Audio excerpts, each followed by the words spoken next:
The familiar theme song playing. We go out to the other coast of the United States from New York. We go out to Hollywood, California, where they make the movies, and Michael Snyder talks about them. Hello, Michael. Hi, Alex, and hey, everybody out there in listener land. Yeah, we're coming to you from Hollywood, where the movies can be good and the movies can be bad, but I'm stuck going to see all of them. Okay, it's still very early in the year, so we don't have a lot of great recommendations, but we have a couple of solid films that I thoroughly enjoyed.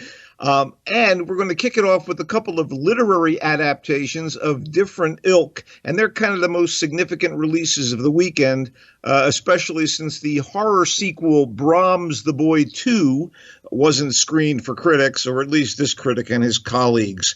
The Call of the Wild is Jack London's classic adventure novel of the frozen North, and this loving adaptation does its best to recreate the odyssey of a domesticated dog who was sent to the Yukon during the gold rush of the 1890s, becomes a sled dog, and eventually ends up as the companion of a grizzled old prospector, here played by grizzled old Harrison Ford, who, he's a bonus, wherever he happens to show up in most cases. The other human actors on board here in supporting roles include favorites of mine.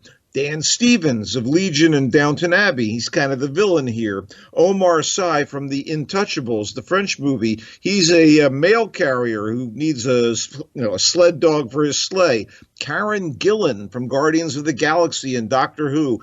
Good old Bradley Whitford. This is a good cast, but the central figure here is not Ford or any of these guys. It's Buck the dog. And he's pretty much a CGI animated creation.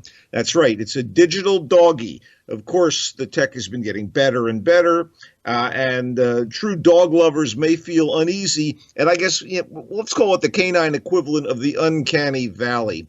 But yeah, I was okay with the digital dog. Then again, I love cartoons of all sorts, so when Buck the dog seems to smile in kind of a whimsical fashion, have a look of panic, or kind of actually roll his eyes at human foibles, I just did a mental shrug and went with it. It's a solid family film directed by Chris Sanders. It's not great shakes, but I didn't feel like I was cheated as I watched it, and that says a lot in February and March, let alone January when you're seeing a movie.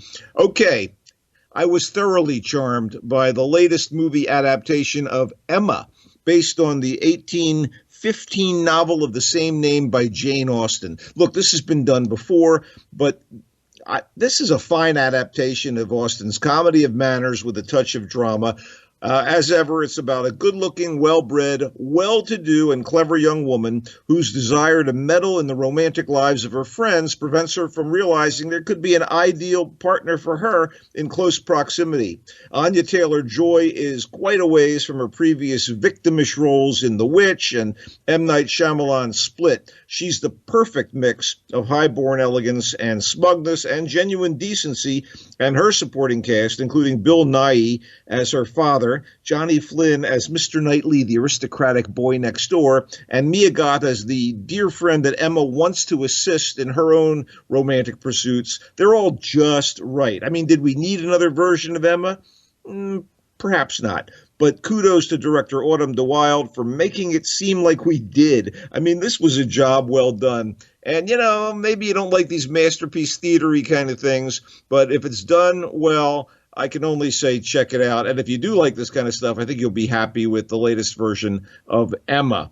It's been evident for a long time that low budget and indie don't necessarily equate with low quality. In fact, being able to do a production on a shoestring lets fledgling filmmakers tell stories that might have been ignored or shut out by the studio system. And so it is the case with the heartfelt and modest coming-of-age movie Premature, which breathes life and truth through its talented cast of young, little-known black actors delivering bracingly realistic dialogue in everyday situations that may be familiar to most, but have massive significance to people experiencing them. It's a fine and engaging movie about an inner-city romance over the summer between two attractive young people. And it's set, by the way, in present-day Harlem, your neighborhood, Mr. Bennett. It begins in the summer, and it continues in the months before this couple are going off to college. And Zora Howard, wonderful as Ayanna,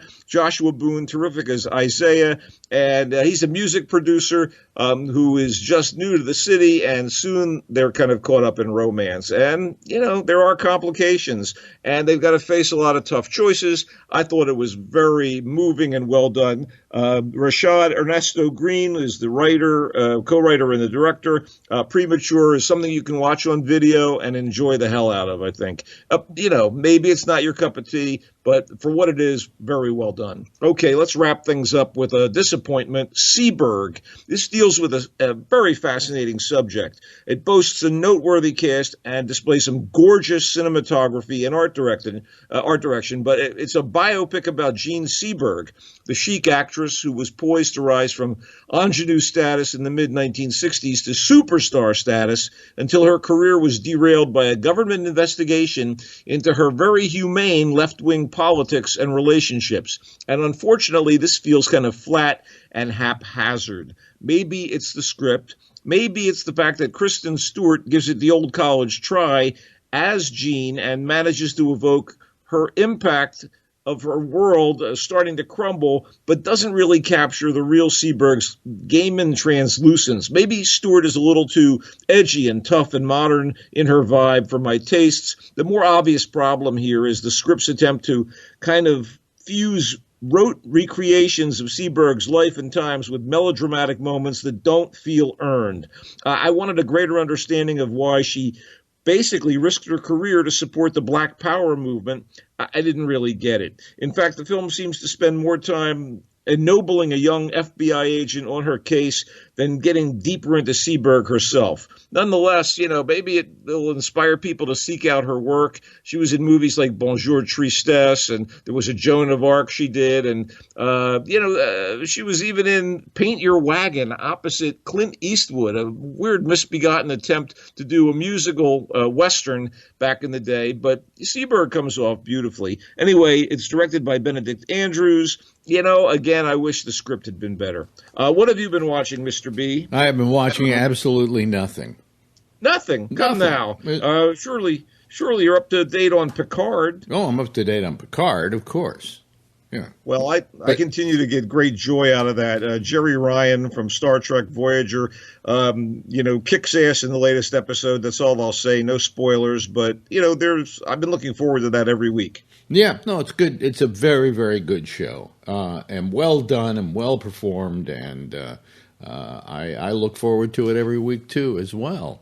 And just like I look forward to these gatherings with you and I every week.